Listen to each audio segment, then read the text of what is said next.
But guys, okay, so look, I recently did a net worth update video, right? And I got a few comments that asked about how did my savings and investments grow by almost $30,000 in the span of 2 months. One of the comments had reference like her investments weren't doing as well because of the stock market. So how were mine doing so well, right? But remember, savings and investments, right? So I was like, you know what, honestly, I really don't know, because honestly, I really don't even dive into the numbers. What I do is look at my balances at the end of the day, and then I record all of that. I write it down, and then I present to you where we are as far as net worth is concerned. So in this video, I actually did the work of breaking it down. Now, it's not going to be in fine detail. It's not, because we ain't got time for that, honestly. I'm at work right now. Not really. I'm on a break right now. I actually left work. I had an appointment today. And then I said, before I go back to work, let me sit down and record this video and then head back to work. So we really don't have a lot of time. So let's dive into the numbers, okay? And this is just addressing the $29,133 that my investment, savings and investment had grown in 2 months, okay? So here we go. We're going to break this down into 3 areas. We are going to talk about my health savings account, area 1. Then we're going to talk about my high yield savings account, my Marcus Goldman Sachs account, area 2. And then we're going to talk about my savings and investments, area 3. All right. Let's talk about the health savings account. Here we go. All right. So this is what I spent in my health savings account in that 2-month frame. I had spent $123. No, I don't recommend spending from your health savings account. However, I have 2. One of them is an old account, so money isn't currently going in, and they actually charge me $5 a month for having this account. I had started doing the work of rolling this account over to my other health savings account, but apparently I haven't finished that yet. So because I haven't moved the money yet, and because they are charging me $5 a month for this account, I had decided that if needed, I will just start using the money. It's less than $2,000 in that account. So that's why I spent $123 on qualified medical things that I needed when I went on my trip to Tanzania, okay? And then, as I said before, a $5 fee was charged. So this gave us $128 that was used from my health savings account category. All right. Now I contribute $129 a paycheck to my health savings account. And there were 5 paychecks in this time period. So that gave us $645 that I contributed to this account. I earned interest and gains $749 in that time period. And so this left us with a balance of $1,394 in gains. That was an increase in my health savings account in that 2-month time period. Okay. Now let's move on and let's talk about the high yield savings account. So in that 2-month time period, I actually spent some money because I be spending. I spent $7,329 in that 2-month time period. But I contributed $8,927 to my Goldman Sachs Marcus account. That's the high yield savings account that I use. And it gives about 4.4% in interest plus a referral bonus for when people use my code to open up an account of their own. I say this all the time. If you're not using a high yield savings account, you should do your research. You can do a whole Google on what are the best high yield savings account that you can use. And if you're interested in Goldman Sachs Marcus, again, if you use a referral code, they will give you an incentive. And so if you need a referral code, you can go ahead and email me. My email address is in the description below, and I can get one out to you, okay? So again, I spent $7,329. This is usually on things like taxes. This is what I normally hold money for to pay like long-term bills that come due every 6 months or every quarter or every year, right? So I go here first.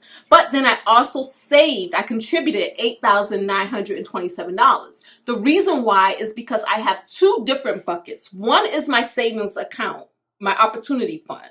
That's where I will spend money from. But the other bucket I have is expressly for my home payoff fund. Like I'm working on paying off my home. So I will send large chunks of money to that account so that when it comes time that I want to pay off the house, my money can then be moved. But in the meantime, it's earning a high interest rate, right? In interest, I earned $1,478. Now, when you take what I contributed and what I earned, but then you subtract what I spent, this left us with an increase that the account went up by $3,076. Does that make sense? This is our first time doing this. I don't even know if this makes sense. So that account, my high yield savings account, increased by $3,076, even though I spent so much money. I also contributed some money and I earned some interest on that account, okay? Now let's move down to our investments. My main investments, the things that I do consistently, honestly, is really contributing to like my 401k. That is done consistently through payroll deduction, okay? So because I max this out, I contribute, what do I contribute? I contribute about $790 a paycheck, right? And so again, this was a 5 paycheck period, this time frame. So I contributed to my 401k and to my IRA $5,462. I did not spend anything because the one thing I do not do is I do not pull money from my 401k or my brokerage accounts or my IRA, right? I don't pull any money. I invest and leave. I invest and hold. So I earned in interest and gains $19,201. So all of this money is invested in the market. And I'm specifically saying that because, like I said, somebody did leave the comment and they said, theirs pretty much held steady because the market wasn't doing so well. Well, I cannot tell you if the market was doing well or not doing well, but in this one area, I did earn $19,201. So when I add up what I earned and I add up what I contributed, this left us with a balance of an increase of $24,133. Not a balance, an increase. All of these were my increases. Of course, obviously, I have more money in these accounts. Hence, this is why they're earning so much as far as interest and gains are going, right?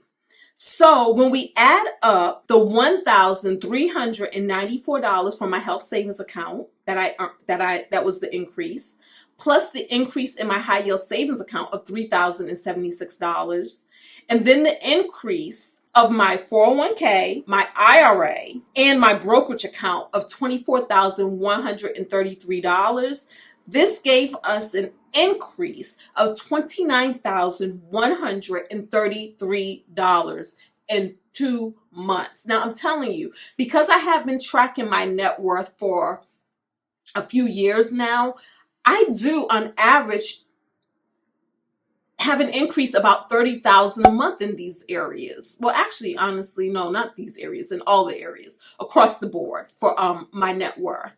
So I am kind of used to that. Sometimes, obviously, as you know, markets rise, markets falls, things go up, things come down. So sometimes it may not be 30,000. Sometimes it may be 15,000. Sometimes it may be 10,000. I think maybe once or twice I actually had a loss when I tracked my net worth. Such is life, such is life. But that's what it is.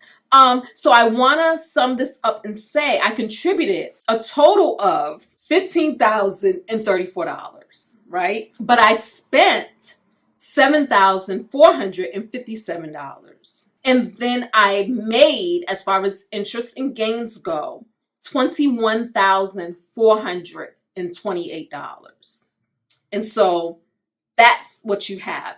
There you have it. That's how I did almost $30,000 in the span of 2 months as far as my investments go.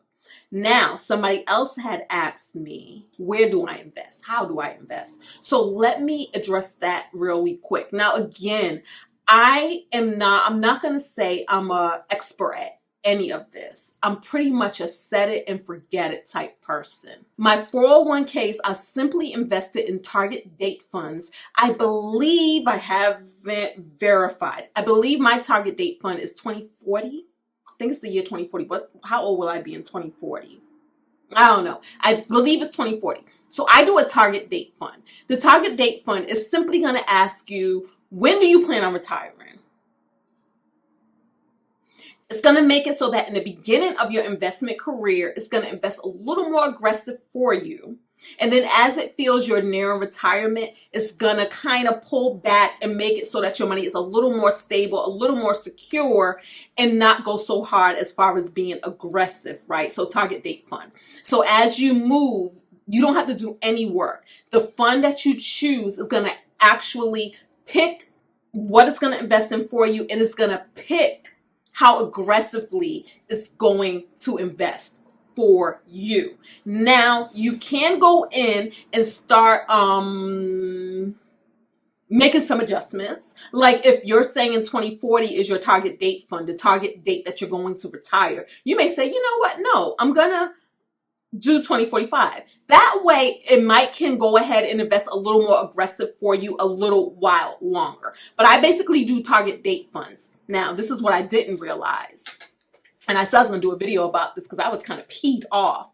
When you're doing company 401ks, right?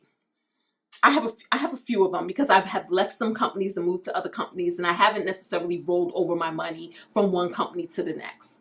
So what I realized is that not all target date funds are the same, and there ain't really much you can do about it. Because trust me, I'd be on the phone arguing with these people because some of them are managed by the same company. Some of them are managed by the same, what are they called? Brokerage firms? I don't know, but they're managed by the same people. But I wanted one of mine to mirror the other one. I wanted it to be invested in the same target date fund as the other one because they're under the same management. You know how you have Fidelity, what are some other ones? You know how you have Fidelity, T. Rowe Price, things like that. Well, let's say mine is Fidelity, for example. I have different target date funds under Fidelity through different companies. And so when I call them, because I was like, why can't this one? Because this one's performing better than this one. So I want this one to be this one. I want it to be invested in the same things. Well, guess what? They told me I couldn't. They said, because actually your company, your employer will pick the umbrella of options that are available to you. I was like, this is some bull frackanackle shahackle. Either way, it's what I've been doing, and it's been performing pretty well. In my brokerage accounts, this is where I go in and I pick what I want to invest in. I've been investing in some single funds as well as some ETFs.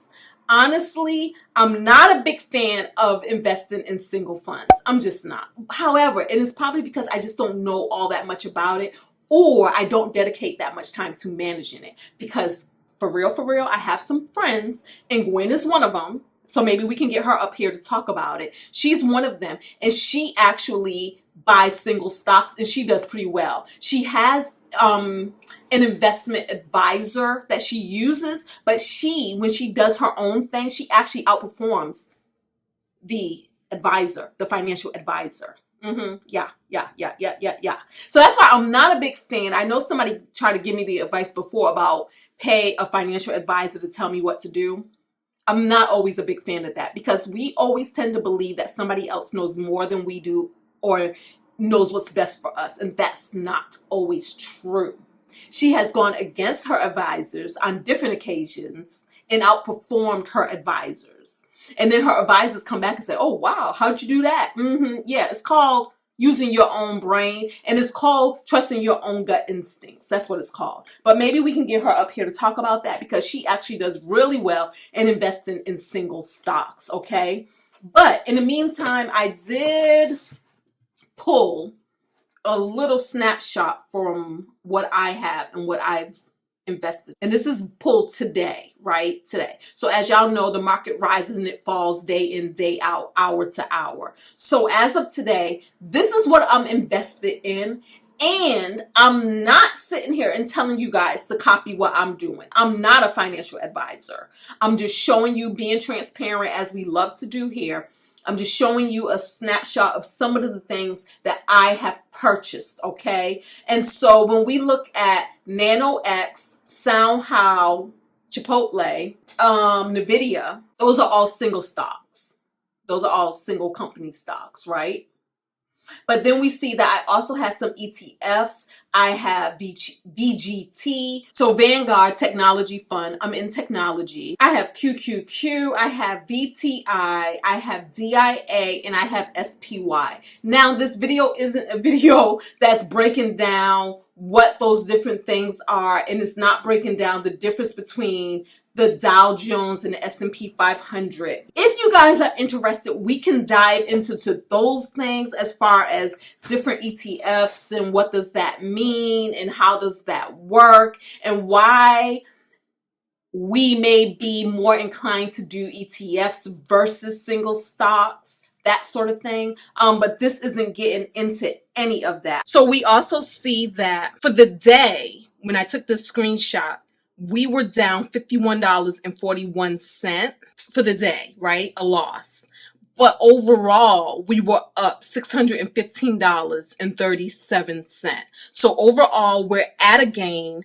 But for the day, it looks like the market is doing a little ooh. And this right here could also inform to say, hey, look at VTI is down $20.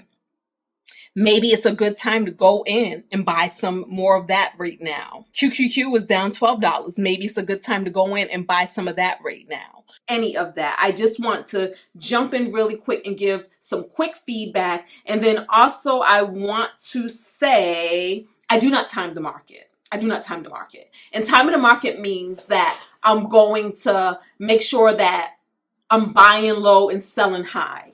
I don't do that. I just buy consistently.